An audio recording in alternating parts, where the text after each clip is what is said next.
Olá, cursistas! Sejam muito bem-vindos. É um prazer estar aqui com vocês. Meu nome é Priscila Caires, trabalharemos a primeira aula da disciplina Agricultura Familiar. Peço que em nossas aulas vocês estejam munidos de papel e caneta para quando surgir alguma dúvida, vocês anotem e depois aposte no nosso fórum Tira Dúvidas no AVA. E para que tenhamos um bom resultado, será necessária a dedicação de vocês nos estudos e atividades da sala virtual, mas também é importante que você leia toda a apostila. Vamos começar? No slide 1, nós temos o objetivo da aula, que é conhecer a agricultura familiar, suas características, história e importância socioeconômica, bem como sua relação com as lutas sociais no Brasil.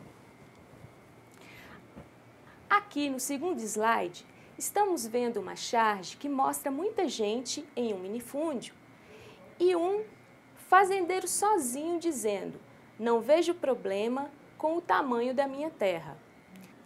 Isso nos leva a refletir por que há no Brasil tanta gente sem terra e poucas pessoas com acesso a tanta terra. A explicação para isso está no processo histórico, mas para chegarmos a essa compreensão, precisamos entender primeiramente o que é a agricultura familiar, objeto de estudo dessa aula. Nesse slide, podemos ver a definição do Ministério do Desenvolvimento Agrário. Atividade rural, produtora de pequena escala, envolvendo o proprietário e sua família, em áreas que variam em função da região geográfica da propriedade, consideradas em até 4 módulos fiscais. Lembrando que o módulo fiscal é a unidade expressa em hectare e fixada para cada município, sendo que no estado de Minas Gerais varia de 2 a 70 hectares. A partir de agora, iremos identificar como aconteceu a gestão fundiária brasileira para chegarmos ao atual modelo que concentra terra em mãos de poucos. Para começarmos, vejamos o mapa ao lado, as capitanias hereditárias, que você já deve ter visto nos livros de história. Ele mostra em laranja, que está aqui e aqui,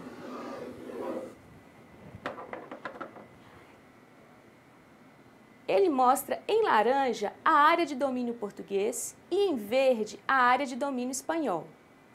Bem, essa área em laranja teve sua posse cedida a pessoas de confiança da coroa portuguesa. Eles deveriam cultivar a terra no regime das Seis Marias, que era uma espécie de direito agrário que normatizava a forma de gestão das terras brasileiras. Esse foi o primeiro ciclo, as capitanias hereditárias no regime das Seis Marias. No período colonial, suspenso em 17 de julho de 1822, que foi um período um pouco antes da independência do Brasil. Já no segundo ciclo, nós temos o Império das Posses, ou período áureo dos poceiros, de 1822 a 1850, quando a Lei de Terras é instituída no Brasil. O terceiro ciclo data de 1850 a 1964, ou seja, da Lei de Terras até a promulgação do Estatuto da Terra. As terras passam a ser aqui adquiridas por meio de compra e venda. Já o quarto ciclo, ele tem seu início a partir do Estatuto da Terra, e esse documento é muito importante porque ele vai conceituar a reforma agrária no Brasil. O período de 1530 a 1850 é o período onde está em vigor as capitanias hereditárias e o sistema de Seis Marias. Esse era o sistema de uso e posse da terra que trabalhava com a mão de obra escrava, com a monocultura e com grandes extensões de terra. Portanto, estamos falando de plantation. E essas terras, quando não eram produtivas, quando não se produzia, portanto, nesse espaço, elas eram devolvidas à coroa. Portanto, nós temos terras devolutas. Daí a expressão que surgiu em função dessa devolução das terras não produtivas. Cabe a lembrança aqui do que é o modo de produção brasileiro, como eu disse no slide anterior, que é o sistema de plantation. Sistema de plantation que usa a monocultura, o latifúndio e a mão de obra escrava. Com o fim do período sesmarial, de 1822 a 1850, nós temos o Império das Posses, ou fase áurea do poceiro. Nesse período, a gente tem um aumento do número de poceiros, um aumento ainda significativo de grandes propriedades, porque aquelas concedidas pela coroa, elas tendem a aumentar com uma espécie de grilagem que aconteceu naquele período, e marca a formação das oligarquias rurais brasileiras. No próximo período, temos então a promulgação da Lei de Terras Brasileira, que data de 1850. Neste mesmo período foi promulgada também a Lei Eusébio de Queiroz, que proibiu o tráfico negreiro. Foi o primeiro passo rumo à Lei Áurea, que foi promulgada apenas em 1888. Ora, se haveria homens livres, criou-se mecanismos para impedir o acesso à terra desses sujeitos, que seriam a mão de obra do campo brasileiro. A referida lei, então, instituiu que a posse de terra só aconteceria por meio da compra ou venda ou ainda herança. A lei previa ainda a delimitação da propriedade e a legitimação das sesmarias, adquiridas no período anterior, e a demarcação de terras devolutas. A propriedade privada no Brasil tem como marco, portanto, a compra ou concessão da coroa portuguesa, a propriedade expedida em 1850, que contempla também aqueles que puderam comprovar que tinham a posse da terra no período da fase áurea do poceiro, ou então que tratava de terra devoluta, ou então se tratava de terra devoluta. Esse não acesso a pessoas de baixo poder aquisitivo gerou revoltas e guerras. Como o colono e negro foram alijados do acesso à terra, surgem os movimentos sociais que lutam contra a escravidão, o desemprego, a precarização do trabalho e concentração da terra. Nessa tabela, ou quadro, podemos ver os principais movimentos históricos de resistência. Aqui no século XVI, nós temos a resistência dos povos indígenas contra a escravidão, que tinha como objetivo resistir contra a própria escravidão, como diz o documento, e não perder o território. No século XVII, acontece a Guerra de Palmares, que é a resistência dos negros à escravidão.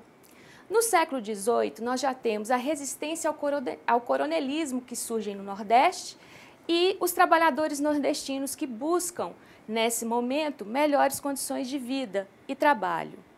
Já no século XIX, aparece aqui a Guerra de Canudos, com Antônio Conselheiro junto aos resistentes às condições indignas de trabalho e da vida no sertão da Bahia.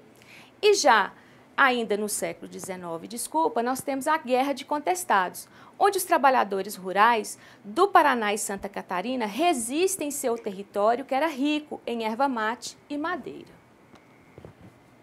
Em 1920, a falta de regularização e posse da terra leva a alguns movimentos.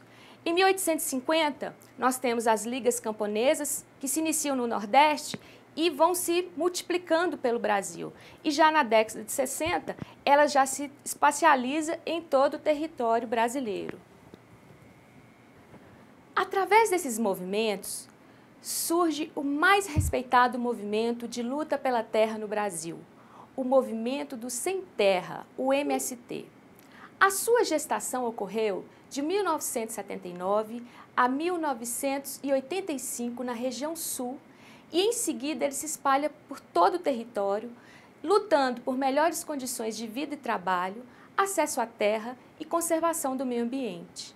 Atualmente, ele é reconhecido internacionalmente como o mais importante movimento de resistência contra as condições desumanas de vida e trabalho no campo brasileiro. Vejamos agora a charge. Até onde a vista alcança? Nada disso é seu, meu filho.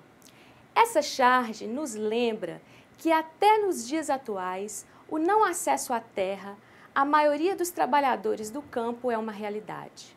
Para entendermos esse fato, essa incursão histórica realizada até aqui é muito importante.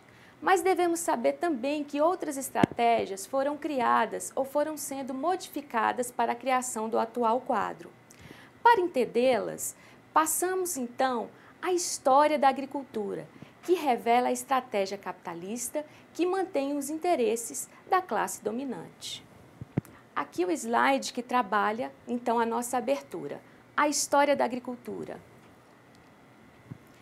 A revolução da agricultura, ela data do Neolítico. O homem deixa de ser nômade para se tornar sedentário, através da revolução da técnica, que lhe permite a prática da agricultura. Isso aconteceu há muitos anos atrás, cerca de 10.000 anos antes de Cristo, e ficou conhecida então, como eu disse, como Revolução do Neolítico. Cria-se então os primeiros sistemas agrários, onde a técnica era irradiada do centro de origem em direção às áreas de abrangência que estão descritas aqui no slide. Essa, então, era toda a área de abrangência do nosso centro de origem. Essas técnicas seguiam as necessidades do domínio ecológico nos quais se viviam. Em regiões florestais, por exemplo, criou-se o sistema de derrubada-queimada. Nesse sistema, utilizado até hoje em países como o Brasil, se desmata as espécies vegetais maiores com o trator e o correntão e, em seguida, ateia-se fogo na área. Aí se pratica diversas formas de cultivo e criação de animais. Em ecossistemas pastoris herbáceos, utiliza-se a criação de animais com a prática de cultivo ou não. Entretanto, os sistemas agrários, como o de derrubada-queimada, por exemplo, apresenta vantagens e desvantagens. O sistema de pousio, que é o pouso que é dado ao solo, é uma vantagem, pois permite a reconstituição da biomassa vegetal ao longo de um período. Esse mesmo sistema permite o controle de ervas invasoras, também assegurado de maneira indireta pelo pousio, além do controle da erosão, que era muito reduzida. Mas o sistema apresenta também desvantagens. O desmatamento é um deles e o aumento demográfico acabava gerando a necessidade de maior exploração desse sistema, ocasionando a degradação da fertilidade dos solos, o aparecimento dos processos erosivos e, no final, a redução dos rendimentos agrícolas e da produtividade do trabalho. A técnica continuou a se desenvolver e foram criados novos instrumentos, como a pá, o enxadão, a tração animal leve, o arado escarificador, primeiro arado criado na Europa, e principalmente descobriu-se novas técnicas de adubação do solo com o esterco animal. Isso ocasionou o surgimento de novos sistemas agrários, como os sistemas hidráulicos das regiões áridas, região da Mesopotâmia, que era entre os rios Tigres e Eufrates, aliás, é entre os rios Tigres e Eufrates, os sistemas hidráulicos das regiões tropicais úmidas, que apareceu aí as risiculturas aquáticas na China, na Índia, Vietnã, e os sistemas intertropicais com pluviometria intermediária, que aparecem aí diversas formas de sistemas de pastoris e sistemas agrícolas ou ambos associados. Mas a mais importante transformação técnica ocorreu na Europa, que abandona o sistema de pousio, que já era de curta duração, criando o sistema de rotação de culturas. Nele, as parcelas de terra eram cultivadas ao mesmo tempo, mas com a rotação de espécies. Esse sistema influenciou toda a agricultura mundial. Vejamos então que na Europa, cria-se ferramentas mais modernas para se agricultar a terra com o uso da tração animal pesada, com o uso do arado charrua, que permite revolver o solo pesado europeu. Merece destaque também as carretas de transporte, grade e a evolução dos arreios. Essas técnicas e tecnologias garantiram o aumento da produtividade na Europa, pois não havia o pousio e praticava-se o policultivo. Havia o uso de tração animal pesada e principalmente ocasionou a base para a revolução agrícola dos tempos modernos, uma vez que as inovações em que outros setores, como os de transporte, acabaram sendo incorporadas ao setor agrícola, dando suporte à segunda revolução agrícola. As grandes corporações também tinham um importante papel nesse processo. Foram essas: o Grupo Rockefeller, o Grupo Ford, o Banco Mundial, que criaram a Revolução Verde. A Revolução Verde refere-se à invenção e disseminação de novas sementes e novas práticas agrícolas que permitiram um vasto aumento na produção agrícola a partir da década de 50, nos Estados Unidos e na Europa, nas décadas seguintes em outros países. É um amplo programa idealizado para aumentar a produção agrícola no mundo por meio do uso intensivo de insumos industriais, mecanização e redução dos custos de manejo. Ela só foi possível graças ao pacote tecnológico que consistiu na introdução de novas variedades de trigo, arroz e milho, mais produtivas, mas só atingia esse objetivo, maior produtividade, se cultivada seguindo novas técnicas de correção do solo, fertilização, combate a doenças e pragas, bem como utilização de maquinários e equipamentos modernos. A Revolução Verde e seu pacote tecnológico significou a entrada do capitalismo na agricultura, criando uma dependência com a indústria, sendo também a agricultura fornecedora de matéria-prima para a indústria em ascensão. Importa dizer que criou-se, com esses sistemas, receitas adaptáveis a qualquer região, contrariando o lógico que seria adaptar a tecnologia às necessidades regionais, ou seja, a semente ao solo e não ao contrário. A agricultura se aliou a outros setores como a mecânica, a biologia e a química, sem respeitar as diversidades ambientais das regiões. Isso causou uma série de problemas, de impactos sociais, ambientais e econômicos.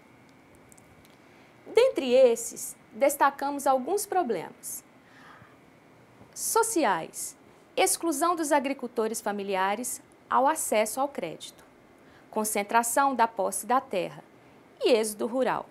Ambientais: uso exacerbado de agrotóxico, contaminação dos solos e de fontes de água e desequilíbrio dos agrossistemas. Fechamos então essa aula com a charge. Nessa charge, vemos a mão da Monsanto, grande multinacional produtora de insumos, com sementes híbridas, ou seja, aquelas que não são fertilizadas pela segunda vez, sendo necessário voltar a comprar na revendedora de insumos. E o produtor implorando por pequena quantidade de semente, sendo que nos sistemas agrários tradicionais costumava-se fazer um banco de semente, onde as sementes das plantas mais nobres eram guardadas para a nova safra. Tudo isso nos mostra como o agricultor familiar vive uma série de problemas no Brasil, mas apesar disso, é o seu trabalho que fornece alimento para nossas mesas. Nas próximas aulas, veremos como esse modelo de agricultura promove a segurança alimentar e ambiental no Brasil. Te espero lá!